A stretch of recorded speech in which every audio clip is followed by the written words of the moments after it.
How do you do? So, I can't find my clips just yet. So, I just got finished cleaning Squeak's butt. And, yeah, it looks like I also need to clean its thing. I just cleaned it. I guess, like when I put it in the bath, I guess that's just a kitten response when it's being cleaned, is to just kind of go, hey, okay, clean me. So that's why when I put it in the bath or when I was cleaning its butt, it just kind of is okay, clean me. So I guess that's just the response. It does that when I as soon as I dunk it in the water, it does that. But I was just wiping its butt and it did it. So I think that's what that is. A response for letting mama clean it. I'm gonna let it run around a little bit. Decide what I'm gonna do. First thing I want to do is practice tying that drop shot for the striper. Kind of get the juices flowing. So you need, they say you want fluorocarbon, and they're using like 10 pound, probably 12.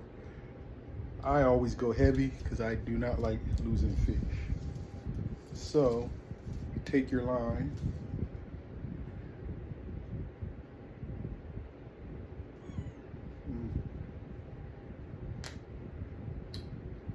there's a couple ways to do it. We're going to try two different ways right now.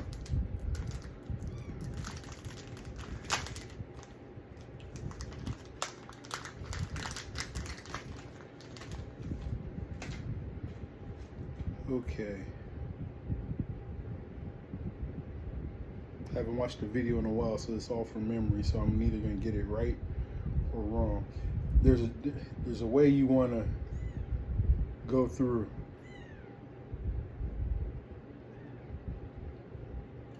So we'll pretend this is coming from the pole. So if it's coming from the pole, you're going to want it to sit this way. So I don't know. We'll go down first, and I think you make a loop. So coming down, we make a loop.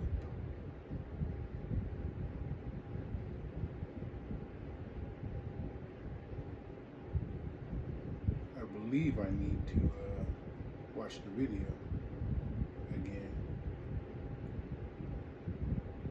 It's a bigger hook too.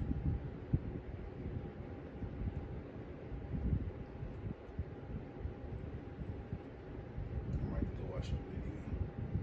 That's not working. I'm gonna try the easier way first. That way takes some doing. So they also said you can go, okay, so you put it in to where you want it to be on the line. Mine's gonna be pretty long. This is just for practicing. So then you make your knot, right?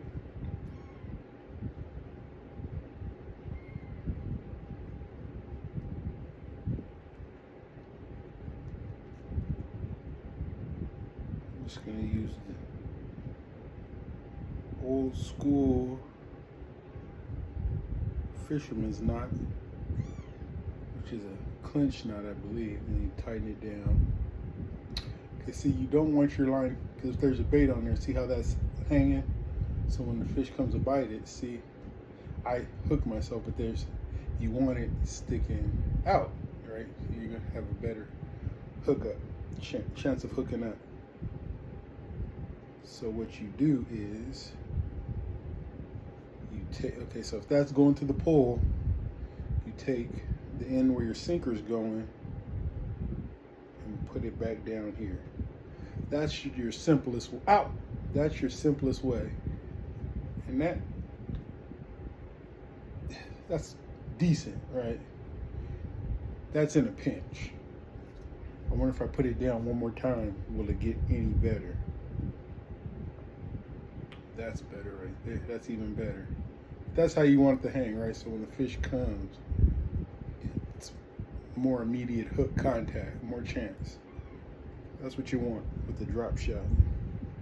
So I'm gonna go down one more time, see if it gets any better.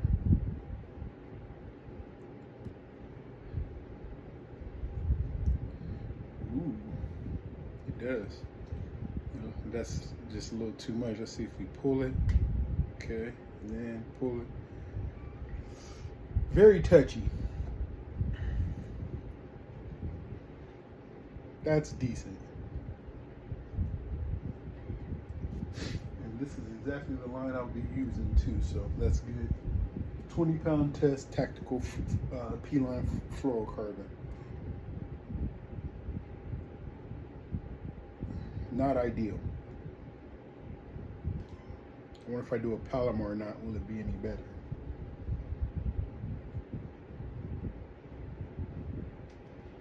I shouldn't be doing this with the good line either. Makes sense to me. Should be doing it with the cheap stuff, not the good stuff. Okay, here's some. Let's do a little bit of picking up. We got some 8-pound tests right here. Just some trying.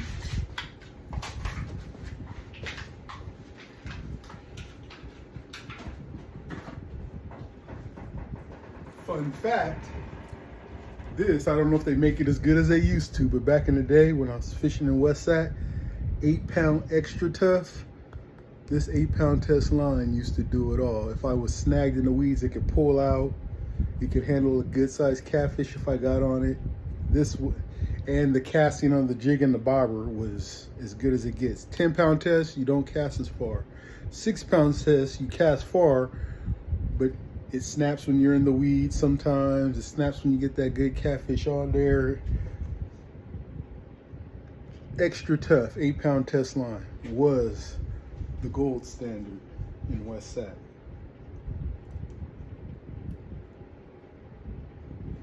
Still feels, yeah, it's still good stuff, I would say. Okay, where's my phone? I need to see what I was doing wrong. This is Special Park, and I'm Chris with No Tech. Okay.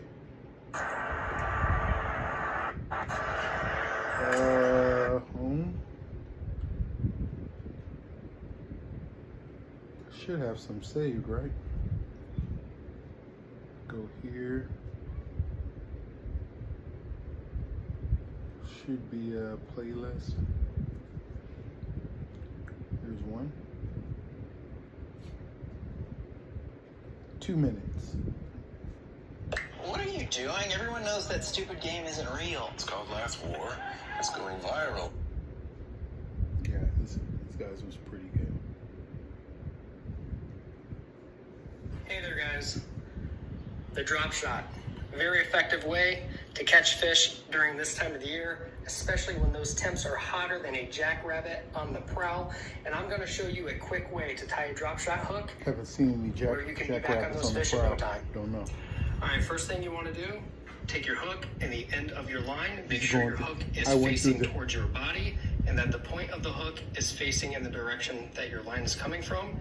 And then you're going to take the end of your line, right off the bat, run it through your hook, give yourself some extra line so that you can run your weight at the bottom. Then you're going to take the tag end and you're going to overlap it on your close main to line the hook.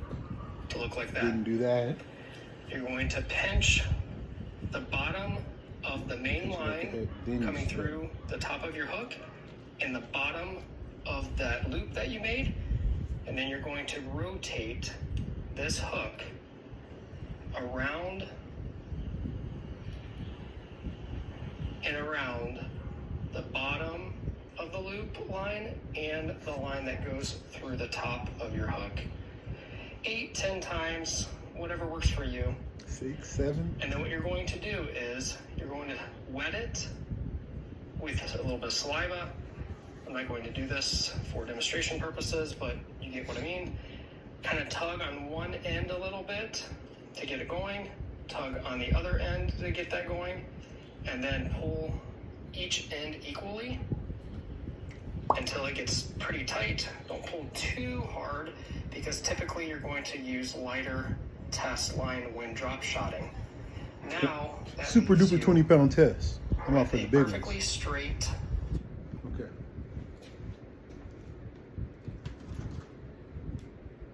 Okay.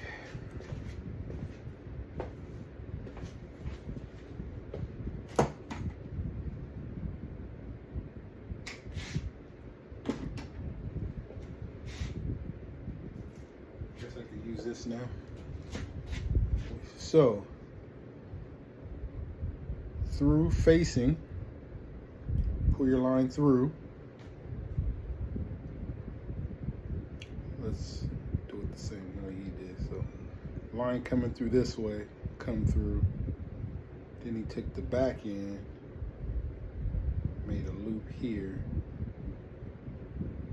It's gotta be big enough to get the hook through. There you go. Big enough to get the hook through. And you hold like this. I don't have much line on this side anymore. Let me even that out just a little bit. There we go. Make my loop big enough for the hook to go through. There we go. And 1, 2, 3,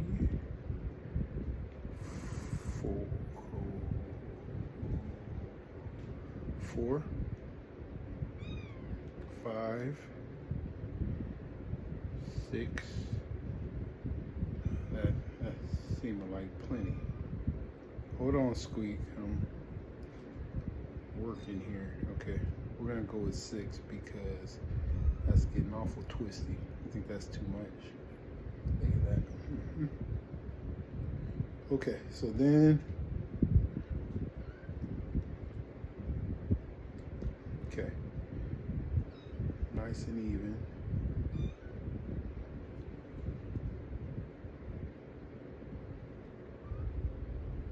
Got a problem right there. There we go. Okay.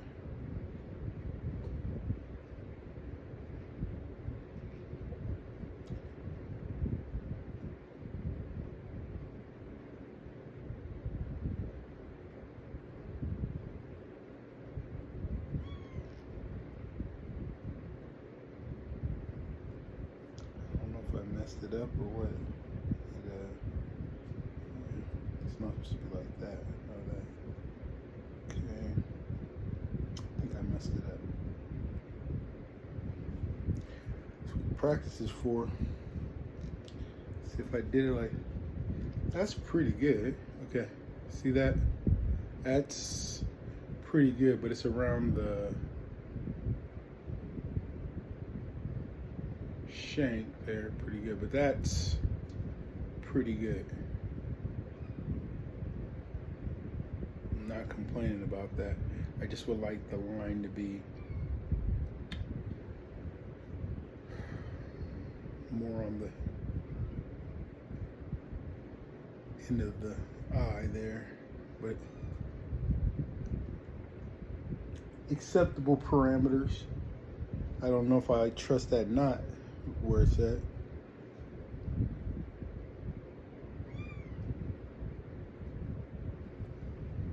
Try a couple more times. Watch out. Should take my shoes off with Squeak running around at my feet.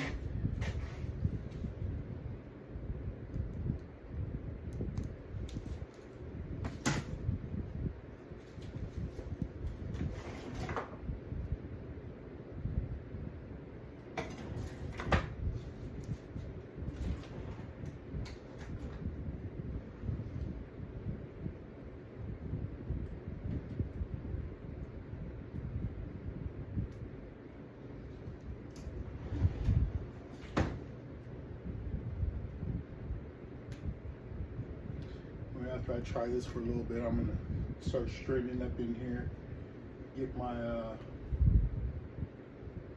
to-do board up.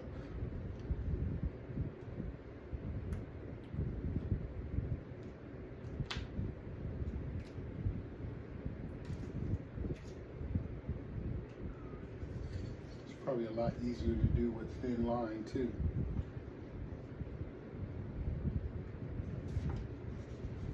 Let's try it again. I think that guy was left-handed. All right. Try with my right hand, see if I have better dexterity. It feels better doing it this way to me. Okay. So we'll see.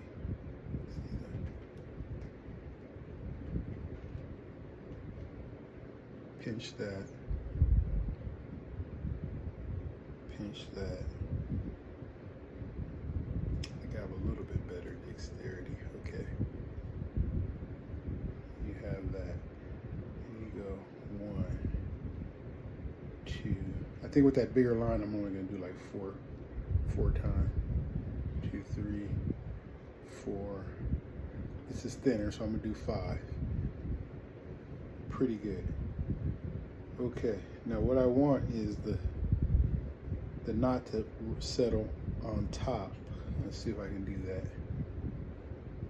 So you just pull first,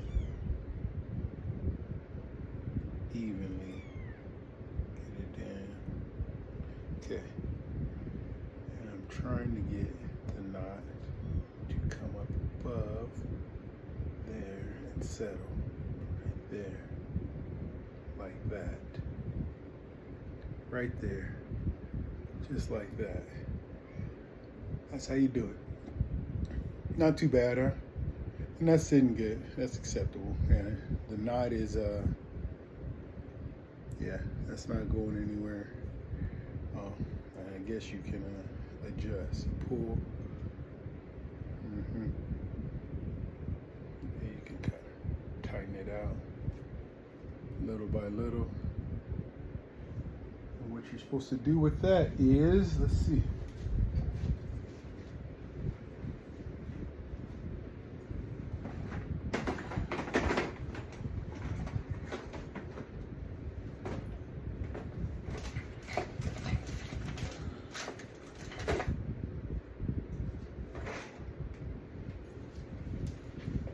This is one of the little fishies I was talking about. You fish on just a jig head, but I wouldn't fish this with this hook. This is a worm hook, so I'll be using swim baits and worms, probably about that long with this, but I'd have a shorter hook with this, and I would hook it just like that. Water should stand up better. Anyway, that's the idea there. If this is standing upright, the good thing is with the worms I have, I'll be using floating worms, so they're going to be a little more buoyant anyway in the water. So the reason why this works is it's going to have a weight at the bottom here that's going to drop it down to the bottom. So I'll probably, in the river, it's going to be at least, this bottom from hook to the sinker is going to be 4 to 5 feet long. That's where I'm going to run it to start anyway. Maybe a little higher, but casting may become a problem any longer than that. 6 feet max probably. Well, I have a 9-foot pole here, but 6, 7 feet max if I have to.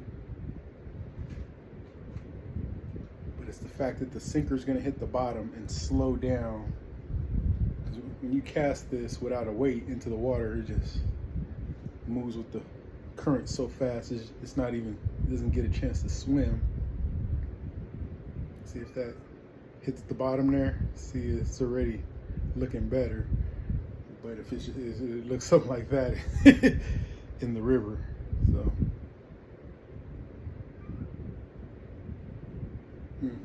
Okay. So I need to make some rigs like this already tied. I was gonna do a swivel in between the hook and the weight and a swivel above, but everybody else is just doing it above.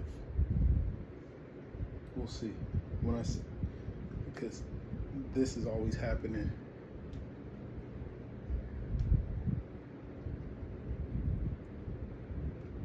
You see what the line does? That's why.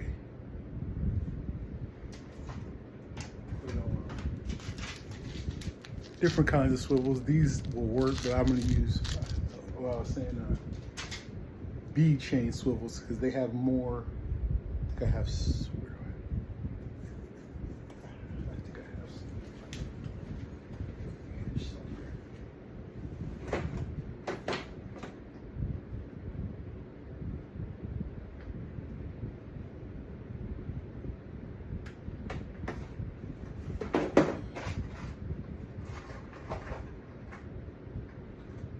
I took them out and they're packed up.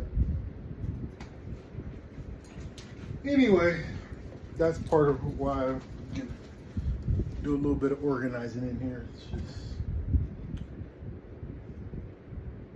well overdue. Huh, Squeak? Huh?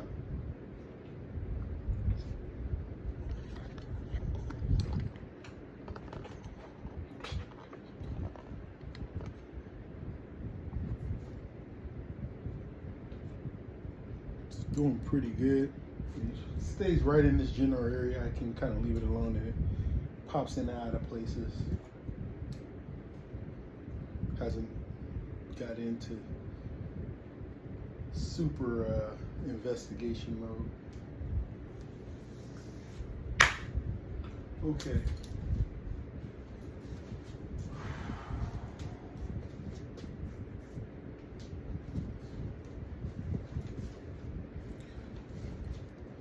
Do some housework. I think I should put on some house clothes. So,